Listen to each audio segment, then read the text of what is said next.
Mutual fund industries में NFO की भरमार है। प्रत्येक वीक बहुत सारे एनएफओ लॉन्च हो रहे हैं। उसमें से कुछ एनएफओ ऐसे हैं जिनमें कुछ नए फ्लेवर्स हैं, नए वेरिएंट्स हैं, लेकिन मोस्टली एनएफओ ऐसे हैं जिनके ऑलरेडी स्टेरियोटाइप के हैं, जिनके ऑलरेडी कई सारे फंड्स बाजार में पहले से ही मौजूद हैं। और इसी क्रम में आज हम बात करेंगे क्वांट हेल्थ केयर फंड की, और इसमें चर्चा हम 3-4 बिंदुओं पर करेंगे। सबसे पहले ये देखेंगे कि हेल्थ केयर की ग्रोथ अपॉर्चुनिटी हिंदुस्तान में क्या है। फिर चर्चा करेंगे कि क्वांट हेल्थ केयर फंड जो कि जिसके बारे में आज चर्चा करेंगे उसके कुछ इंपॉर्टेंट फीचर्स क्या हैं। फिर हेल्थ केयर फंड में जो पुराने फंड्स ऑलरेडी मौजूद हैं उसके कुछ हिस्टोरिकल डाटा के बारे में बात करेंगे। और अंत में इन तीनों बिंदुओं के एनालिसिस के बेसिस पे हम ये डिसीजन लेंगे, हम ये निर्णय लेंगे, या हम कह सकते हैं कि हम इस पोजीशन में होंगे कि हम ये निर्णय ले पाएँ कि क्या हमें क्वांट हेल्थ केयर फंड में पार्टिसिपेट करना चाहिए। यदि मेरा ये वीडियो आपको पसंद आए इसे लाइक करें, अपने फ्रेंड्स के साथ शेयर करें। कुछ चीज़ें अच्छी लगी हो कमेंट करके बताएं, कुछ चीज़ें अच्छी नहीं लगी हो इसके बारे में ज़रूर बताएं। और यदि आप पहली बार हमारे चैनल को विजिट कर रहे हैं तो सब्सक्राइब करें और बगल में बेल आइकन को जरूर दबाएं ताकि हमारे सभी नए वीडियो की नोटिफिकेशन आपको लगातार मिलती रहे। एस1 टेक्सविन में आपका एक बार फिर से स्वागत है। मेरा नाम डीएम झा है। सबसे पहले हम चर्चा करते हैं हिंदुस्तान में हेल्थ केयर सेक्टर की ग्रोथ अपॉर्चुनिटीज़ क्या है। इसमें हम देखते हैं कि कोविड-19 के चलते हेल्थ सेक्टर में काफ़ी मोमेंटम आए थे और जिसके कारण 2020 का परफॉर्मेंस हेल्थ सेक्टर का काफ़ी बेहतर था। अब कोविड-19 सब्सिडाइज्ड हो गया है, इसके चलते इसका मोमेंटम कम हो गया। हालांकि कोविड-19 का सब्सिडाइज होना आम पब्लिक के लिए काफ़ी बेहतर खबर है, लेकिन हेल्थ सेक्टर के लिए नेगेटिव खबर है। 50+ एज ग्रुप में हिंदुस्तान में करीब 27 से 30 करोड़ के आसपास पॉपुलेशन है। अब आप पूछेंगे कि 50+ एज ग्रुप के पॉपुलेशन के बारे में चर्चा क्यों कर रहा हूँ। ऐसा इसलिए कर रहा हूँ कि इसी एज ग्रुप में सबसे अधिक मेडिसिन का कंजम्पशन होता है और ये 27 से 30 करोड़ के आसपास जो पॉपुलेशन है it is 4th largest in the world. और इससे ये लगता है जो कि मेडिकल कंजम्पशन मेडिसिन काफ़ी कंज्यूम होंगे इस ग्रुप में। सो ये एक पॉजिटिव फैक्टर है फॉर हेल्थ केयर सेक्टर।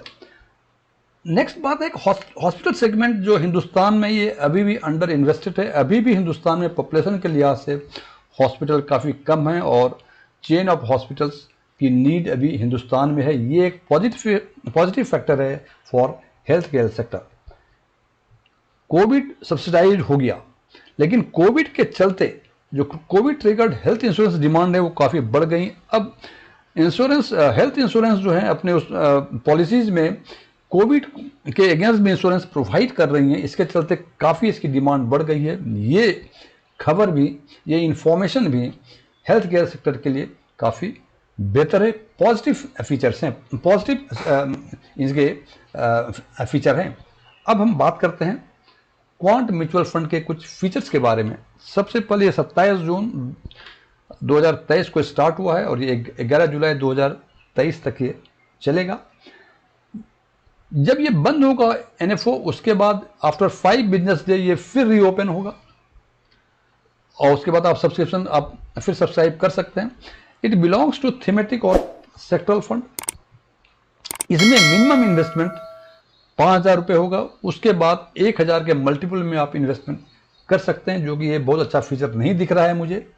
और इसका बेंचमार्क जो है S&P BSE health care TRI है। और इसमें सबसे इंपॉर्टेंट चीज़ है कि ये जो इन्वेस्टमेंट करेगी minimum 80% shares of the health companies में करेगी। ये मिनिमम 80% जो शेयर होगा वो हेल्थ कंपनीज के कंपनी में इन्वेस्ट करेंगी। और ये बेहतर उन लोगों के लिए है जो चाहते हैं हेल्थ केयर सेक्टर में अपना एक्सपोजर लेने के लिए और उनका risk tolerance level very high होना चाहिए। मैं फिर रिपीट कर रहा हूँ, ये उन लोगों के लिए बेहतर है जो हेल्थ केयर सेक्टर में एक्सपोजर चाहते हैं और उनका risk tolerance level very high होना चाहिए। प्लस इसमें यदि बेहतर रिटर्न आप चाहते हैं तो इसका टाइम हॉरिजन मिनिमम 5 इयर्स का होना चाहिए। 5 साल के नीचे हो सकता है, आपके मुकद्दर की बातें हैं कि आप बेहतर रिटर्न प्राप्त कर लें, लेकिन for better return minimum time horizon must be of 5 year.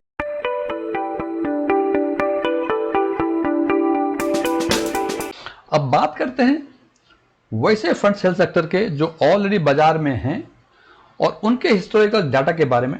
तो उस हिसाब से हम देखते हैं कि हमने हिस्टोरिकल रिटर्न डाटा लिया है 10 ईयर्स का, 5 ईयर्स का, 3 ईयर्स का, 1 ईयर्स का, और जैसे हम नंबर ऑफ फंड्स के बारे में बात करते हैं 10 साल या उससे अधिक पुराना केवल 3 फंड हैं आज के दिन में, 5 ईयर्स या उससे अधिक पुरानी फंड केवल 4 हैं, 3 ईयर्स एंड मोर 9 हैं, और आज के दिन में 1 ईयर एंड मोर 10 फंड्स हैं जिनका रिटर्न, यदि ट्रेडिंग रिटर्न की बातें करें तो 10 ईयर्स में 12.52 से 6.3%, 5 ईयर्स में 4.89 से 17.63%, मिनिमम 3 ईयर्स में 11.26, मैक्सिमम 21.09, और 1 ईयर में मिनिमम 10.55 और मैक्सिमम 28.90। और उसी हिसाब से यदि हेल्थ केयर सेक्टर का यदि एवरेज कैटेगरी एवरेज की बातें करते हैं, इट इज 14.56, 16.55, 17.59, 19.59, और यदि इसके बेंचमार्क जो है S&P BSE health care TRI,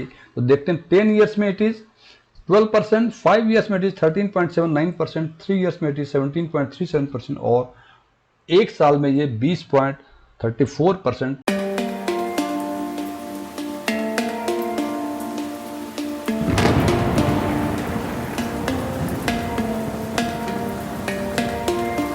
अब हम इसकी एनालिसिस करेंगे और निर्णय लेंगे कि क्या हमें क्वांट के हेल्थ केयर फंड में पार्टिसिपेट करना चाहिए, NFO में पार्टिसिपेट करना चाहिए या नहीं करना चाहिए। हम एनालिसिस करने के पहले हम ये सोचते हैं, मैं ये मानता हूं कि जो हमारे व्यूअर्स हैं वो दो तरह के हैं। एक व्यूअर्स तो ऐसे हैं जो थोड़ी एनालिसिस कर सकते हैं, और एक व्यूअर्स ऐसे हैं जो कोई भी एनालिसिस म्यूचुअल फंड का नहीं कर सकते।